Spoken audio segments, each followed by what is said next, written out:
federal laws, Secretary of State, hide and delete her emails. I mean, think 33,000 emails, and that's just one batch. It's a lot of wedding talk. It's a lot of wedding talk. Put classified information in the reach of our enemies, lie to Congress, and sell government favors and access through the Clinton Foundation. It's this attitude of arrogance that explains why Hillary Clinton made 13 phones disappear, including with a hammer, so the FBI couldn't see them, and why she bleached her emails after a congressional... When I was talking with the gentleman from Belcom, and we were discussing the lie, everything he was telling me was different from what we were being told was the truth. And at one point I asked him, I said, man, you guys, you lied about a lot, didn't you? And instantly he said, no, we didn't lie about certain things. We lied about everything. None of it was true. I really don't think people realize how deep the lie goes. Space, the final frontier. Space may be the final frontier, but it's made in a Hollywood basement.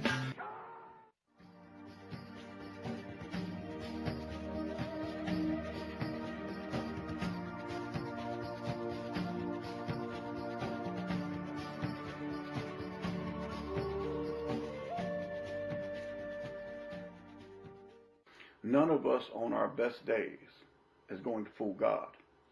So the end result of this behavior, the walking dead among us, spiritual and mental malfunction happens, folks, when people reject obvious truth and love to lie.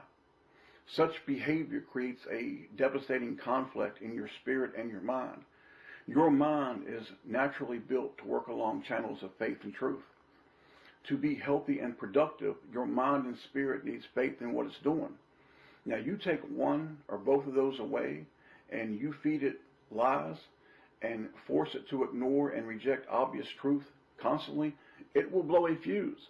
It will burn out. It will malfunction. Thus, in America today, most brains are malfunctioning on a regular basis due to the lies fed to them constantly.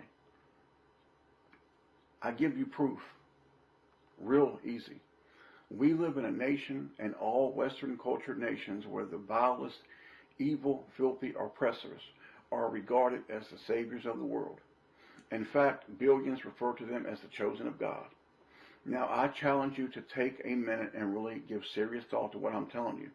We currently live in a country where the evil that steals, poisons, murders, kidnaps, extorts, lies, rapes, and pillages are hailed as the saviors. Think about that, man. How can this type of mass delusion even be possible? Surely, you've asked yourselves, how can this deceit be this damn great and powerful? Let me show you why. Stay with me, because this applies to many of you as well. Let me give you just 4 short little verses from God that explain it all. Just little verses that God says, let me tell you what's really going down here. All right? These are the masses and the strong delusion. Now, I want you to think hard. Really let it touch you, man. Really understand what's really going on. Because when you leave the video, you'll really understand who's behind it and why it's all happening. Romans 11:8 says, according as it is written, God hath given them the spirit of slumber, eyes that they should not see, and ears that they should not hear unto this day. Who's doing that? God. A spirit of slumber. They don't care to learn. They don't desire it. Let's go back to the Old Testament. Isaiah 66:4. I, talking about God, I also will choose their delusions and will bring their fears upon them. Because when I called, none did answer. When I spake, they did not hear.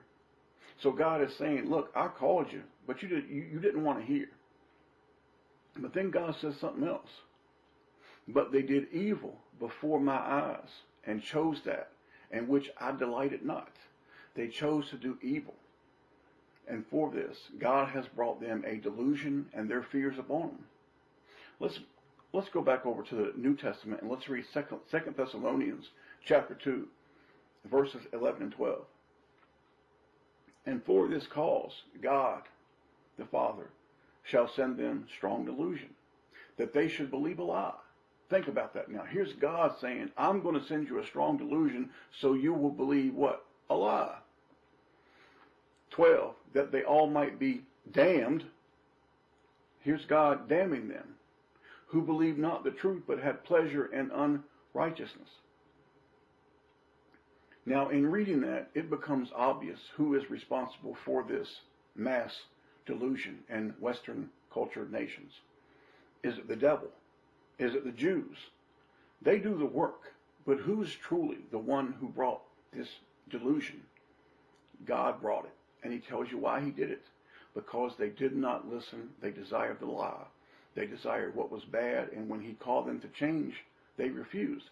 Now, God Almighty, the one true Creator, has blinded them.